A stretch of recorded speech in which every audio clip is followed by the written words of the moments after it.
მოგესალმებით მეგობრებო, გუშინ ტელეკომპანია ფორმულამ გაუშვა კადრები, სადაც ჩანს მთავარეპისკოპოსი გიორგი ჯანდელიანი თავის რეზიდენციაში როგორ აკაჩავებს ადამიანებს.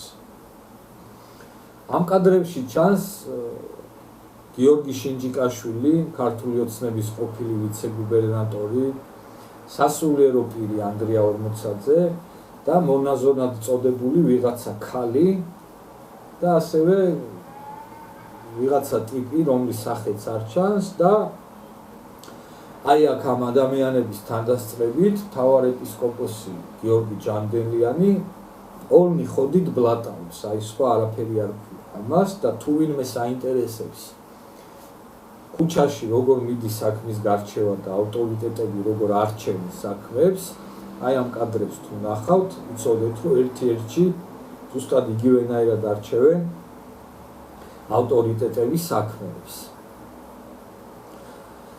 ამ კადრებში ვხედავთ, რომ მთავარეპისკოპოსი იარაღს იღებს, ტენის და იქ მაგიდაზე დებს, გადატენილი იარაღს, მერე იქ მჯდომ სასულიერო პირს ეუბნება, რომ ენის წლიკინისთვის დაისჯება და მოხვდება, აქეთ ამ ვიღაცა ქალს ეუბნება, რომ თუ სიმართლეს არ ეტყვის, არ აცოცხლებს, იქ რაღაცა წითელ ხაზებზე მიდის საუბარი, ვიღაცა ტიპის აქ საქართველოში არ შემოშვებაზე მიდის საუბარი და იძახის, რომ არ მაინტერესებსო მე არც თანამდებობა, არც მთავარეპისკოპოსობა და ჩვეულებრივად ტიპი აი ბლატნოი და ოღონდ მთავარეპისკოპოსი ქვია.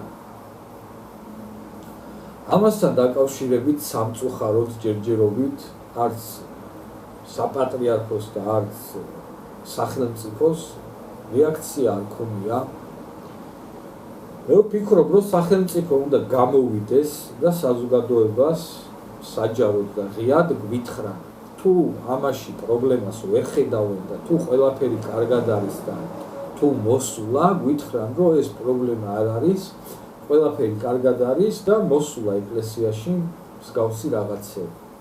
ხოლო თუ პრობლემას ხედავენ და არ მოსულა, ესაც გამოვიდნენ და დაგმონ ღიად და საჯაროდ და თქვან, რომ ემიჯნებიან და არ მოსულა მსგავსი საქციელი და ამასთან დაკავშირებით გააკეთონ გასაგები განცხადება, რომ საზოგადოებამ გავიგოთ საპატრიარქოს რა პოზიცია აქვს მსგავს საქციელებთან დაკავშირებით.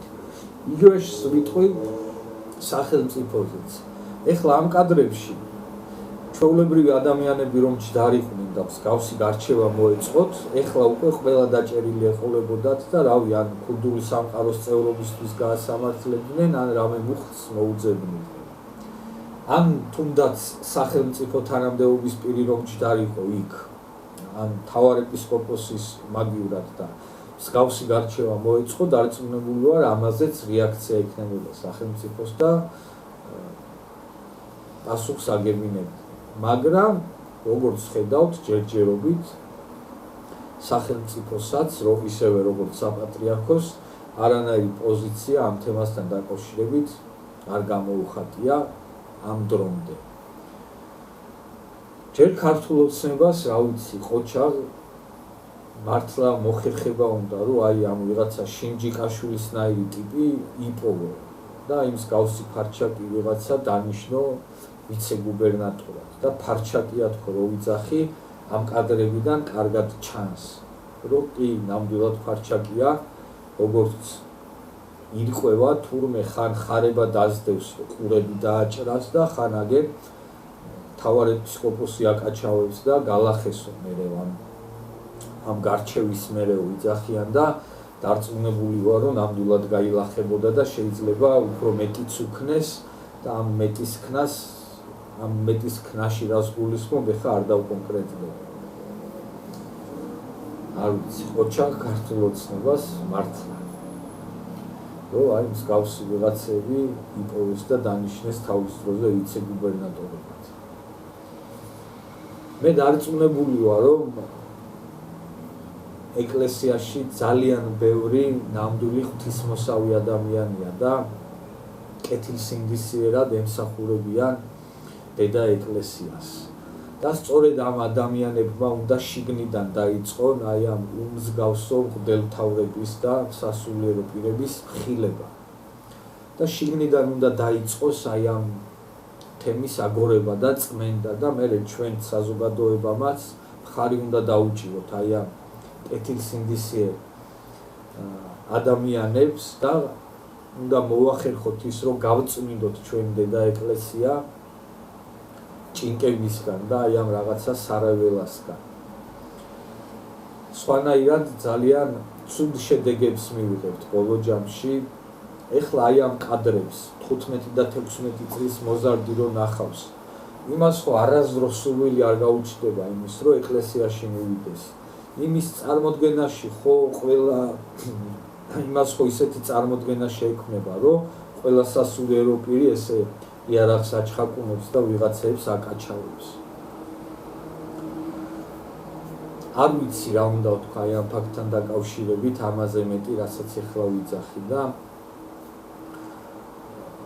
დავით აღმაშენებელმა ამ ქვეყნის გამთლიანება და აღმშენებლობა და გაბრწყინება დაიწყო იმით, რომ ჯერ ეკლესია გაწმინდა ჭინკებისგან და მერე შეუდგა ამ ქვეყნის გაძლიერებას და გაერთიანებას და გაბრწყინებას და ვფიქრობ, რომ დღეს იგივე დრო დადგა, რომ უნდა დავიწყოთ სწორედ ეკლესიის წმენდით და მერე ალბათ გადმოვა მადლი ამ ქვეყანაზე ღვთის და გვეშველება რაღაცა.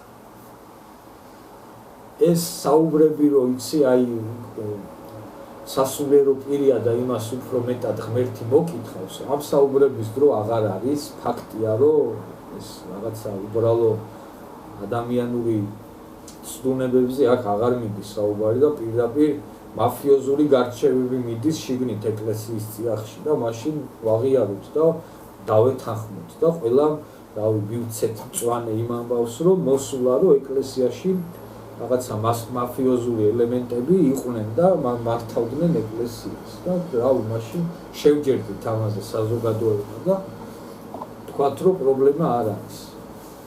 მაგრამ თუ კი ეკლესია არის წმინდა ადგილი, სადაც უნდა რაღაცა ღვთისმოსავი ადამიანები მსახურობდნენ, მაშინ უნდა გადავდგათ ხედით ნაბუჯები და დროულად უნდა გავწმინდოთ დედა ეკლესია აი მსგავსი ჭინკებისგან. მე სხვა არ ვიცი რა უნდა უწოდო აი მსგავს ადამიანებს. ეხლა აქ აი ამ კადრებში არ ვიცი მთავარ ეპისკოპოსის გარდა ყველაფერი ჩანს და სასულიერო პირის და რაღაცა იქ საეკლესიო გარჩევა რო არ მიდის ხო ფაქტია. იქ რაღაცა ეკლესიური წესით რომ მომხდარიყო რაღაცა გარჩევა, კიდე პრობლემა არ არის, მაგრამ პირდაპირ აი როგორც ქუჩაში მიდის გარჩევა და ტიპების დაკაჩავება, იგივენაირად აკაჩავებს აი ამ ვიღაცებს თავის რეზიდენციაში. არ ვიცი რატომ ამ დრომდე სირაქლემის პროზაში რატომ არის ცალკე საპატრიარქო და ცალკე სახელმწიფო და რატომ აი ამ ძალიან ცუდ ფაქტს რატომ არ გამოეხმაურა ერთის მხრივ საპატრიარქო და მეორეს მხრივ სახელმწიფო. ეს სირაქლემის პროზა ნამდვილად კარგს არაფერს არ მოგვიტანს და კიდევ უფრო გაუარესდება მდგომარეობა დედა ეკლესიაში და ბოლოს ეს იქამდე მივა, რომ საერთოდ არავის არ ენდომება ეკლესიაში მისვლა და ეს ბოლოს მიგუყვანს იქამდე, რომ რწმენას დაკარგავს ჩვენი მომავალი თაობები და რავი მიაღწევენ საწადს ბოლოს. მავანი და მავანი ამ ქვეყნის მტრები, რომ გაგვიტეხონ რწმენაში და რავი მე რასაც უნდათ იმას იზავენ ამ ქვეყანაში ისე როგორც უნდათ. ეს არის და ეს რისი თქმაც მინდოდა და გამგები კარგად გაიგებს ყველაფერს რასაც ეხლა ვლაპარაკობ.